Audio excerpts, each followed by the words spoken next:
Hello, everyone, and welcome back to the Common Sense Crypto channel. As with you always, this is Rich doing another video today on XRP. So I hope you're all having a wonderful day today, wherever you are in this great world. We're going to talk about XRP. I'm going to talk about a few other things that are going on as well. But I had to start with this. Former FTX exec Ryan Salami asked again to push back his prison time to get medical treatment following a dog attack over the summer. Now, this guy got sentenced to 7.5 years. You know, think about the guy who resists arrest and gets attacked by the police dog. Guess where that guy's going? Directly to jail. He's not getting his sentence postponed. He's going directly to jail. This guy, because he has money and a high-priced lawyer, keeps getting his sentence pushed ahead. And you know, I think it's wrong in so many ways, because there was hardworking people that work a 9-to-5 job, taking money out of their paycheck, investing it in crypto through FTX, hoping to get financial freedom. Instead, they got ripped off by guys like this. This guy should have been in jail a long time ago. FBI created its own crypto token, Next Fund AI, to catch 18 suspects for fraud and market manipulation. So now the FBI is creating their own crypto tokens. You can't make it up at this point. And it led to this. U.S. charges 18 companies for cryptocurrency fraud. So federal prosecutors in Boston charged the firms Gotbit, ZM Quant, CLS Global, and the leaders and employees of those and other companies in a takedown that has led to 4 arrests. Agreements by 5 people to plead guilty and the seizure of over $25 million worth of cryptocurrency. And you know, this is why I'm always telling you, as crypto starts to really run up, we are going to see more and more scams pop up along the way. If anything looks too good to be true, it's too good to be true. And that's why I'm always telling you, we are so close now. You do not want to lose your crypto. Buy Tether. Remember all those influencers in the XRP community, such as Crypto Eddie and Chum, saying Tether is safe and going nowhere? Where are they now? You know why these people are saying Tether is safe? Because somebody is paying them to say that. And this is coming from the European Banking Administration. Take a listen to what she says here. Today I'm joining you from Sydney, although as many of you would know, most of my practice is in Hong Kong. And stablecoins is a topic that's very close to my heart and to the work that we've been doing. So we helped an outfit, OKX, sort of well known in the crypto industry, with structuring a stablecoin several years ago. And more recently, we've been working with 2 large Australian banks with their stablecoin issuances. And then besides that, part of our day-to-day job is working with exchanges to unpack the stable coins that are out there, as well as to work primarily actually with the banking industry and their response to reforms in that arena.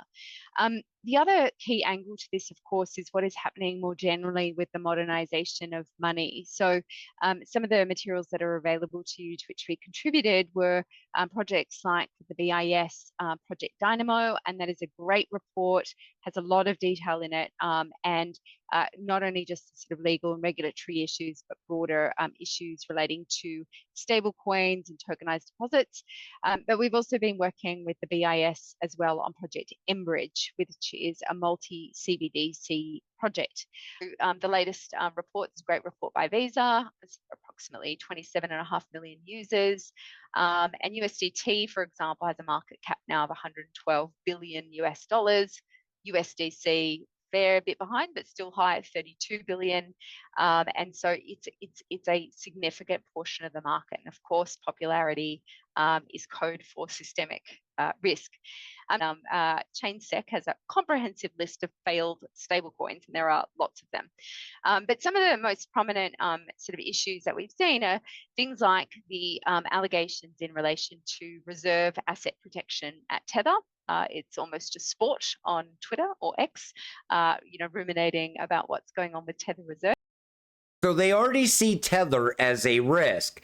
But take notice, she said she's working with Project Mbridge. So think about that. And they're working with the BIS. And the BIS is also saying that certain stable coins are a risk. So you have the central bank of all central banks saying that certain stable coins are a massive risk. So think about not only MiCA regulations, but the BIS is going to hand this down to every other central bank.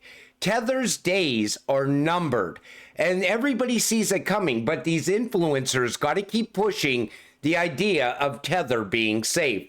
It makes no sense. If the only way that someone would ever say that is if they're getting paid to say it. Now, this came out yesterday, so it looks like HBO named Peter Todd as Satoshi. And Peter Todd even said he is not Satoshi. So think about that. HBO had to name someone. And then this came out from Edo Farina, beta test coin. Bitcoin is a beta test coin released by the government to gain control over every single transaction on the planet. For over a decade, it allowed the most brilliant minds and criminal organizations to exploit bugs and try to enrich themselves, while Satoshi quietly refined the final product. This allowed the organization, Satoshi, to take a break while developing a more sophisticated solution for global banks. Bitcoin was a way to make the population used to the idea of digital money. Just like the pandemic normalized Zoom meetings and working remotely, adding the extra incentive of making money. Satoshi has openly praised Ripple's technology for a reason. XRP is the ultimate realization of Satoshi's dream for Bitcoin, a truly functioning currency. And that's what XRP is. But we all see David Schwartz as Satoshi because of this right here. The only person it could ever be. So I think David Schwartz created Bitcoin when he was working at the NSA. And the reason that David doesn't come out and say, hey, listen, guys, I'm Satoshi, is because David Schwartz also signed an NDA with the NSA. So you see it right here. Joel Katz, when are you allowed to speak about what you worked on for the NSA? Are you currently on an NDA? And when does it expire? I don't know. They wouldn't let me see the NDA. Then he goes on to say, true story. They did let me read the NDA before signing, but they didn't let me keep a copy. The only thing I remember about it is that it had the traditional, you agree to keep confidential the following things, list of them.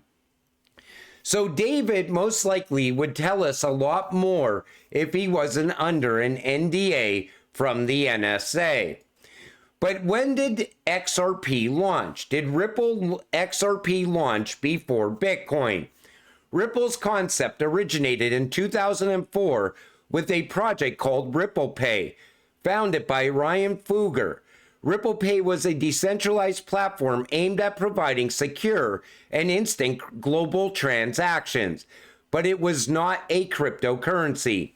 In 2012, Chris Larson and Jed McCaleb took over the project, rebranding it as OpenCoin, and introduced the Ripple protocol and XRP cryptocurrency. OpenCoin focused on developing a decentralized system for cross-border payments and became the foundation for what is now Ripple Labs. The XRP ledger and the cryptocurrency XRP were created at this time, making Ripple's digital currency aspect younger than Bitcoin. Did you know this about Ripple and Bitcoin? Now, Smoke said, yes, Ripple is older than Bitcoin. It's older than Bitcoin itself. Ripple emerged in 2004 as a mutual credit network. Now, here's the way I look at it. I think what happened was this. They had Bitcoin, and Ripple said, we need to come up with a better solution to Bitcoin. David Schwartz also worked on XRP. He created a better Bitcoin, him and a handful of other people. And that's why you see all these rails getting put in place all around the world for XRP to run on at some point in the future. What kind of adoption is happening for Bitcoin? None. It's all hype. Even the Bitcoin ETF can be looked at as paper Bitcoin, having no real value.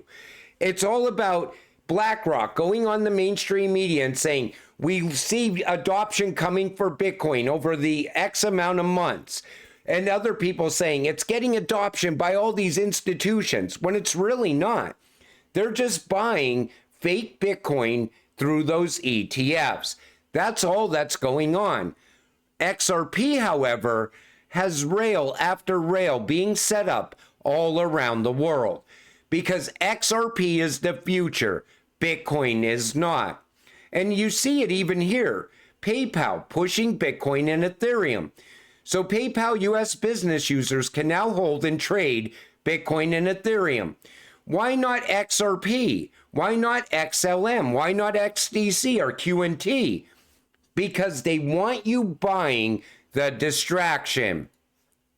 Take a listen to this because this is the next move in crypto.